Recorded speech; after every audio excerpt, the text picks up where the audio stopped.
வணக்கம் மக்களே, சற்று முன் வெளியான செய்தி ஒன்று வெளியாகியுள்ளது. அதிமுக பாமக பாஜகவுக்கு அதிர்ச்சியா? பலவீனமான கோட்டையில் பதுங்கி ஆடும் திமுக. வாங்க வீடியோவை முழுமையாக காண்கலாம். அதாவது கடந்த தேர்தலில் கூட பலவீனமாக இருந்த மாவட்டங்களில் கூட இம்முறை திமுக சிறப்பு கவனம் செலுத்தி வருகிறது என்று அரசியல் வட்டாரங்கள் தெரிவித்து வருகிறதா. குறிப்பாக சொல்ல போனால் அதிமுக பாமக பாஜக கட்சிகள் வலுவாக நிலைத்திருக்கும் நிலையில்தான் சேலம் தருமபுரி பகுதியில் கூட திமுக தலைமை புதிய நிர்வாக கட்டமைப்பையும் அமல்படுத்தியுள்ளதாம்.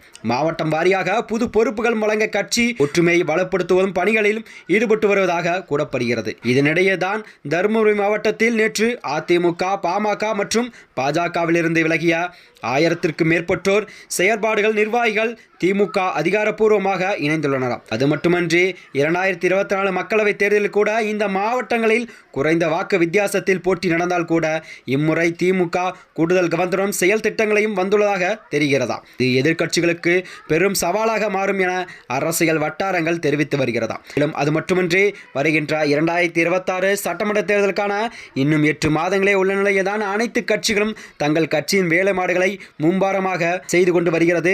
அந்த நிலையில் தான் இதுபோன்ற செய்திகள் மக்கள் மத்தியில் பெரும் பரபரப்பையும் ஏற்படுத்தி வருகிறதா. மேலும் இது போன்ற வீடியோக்களை தெரிந்து கொள்ள நமது சேனலை மறக்காமல் சப்ஸ்கிரைப் செய்து கொள்ளும். நன்றி, வணக்கம்.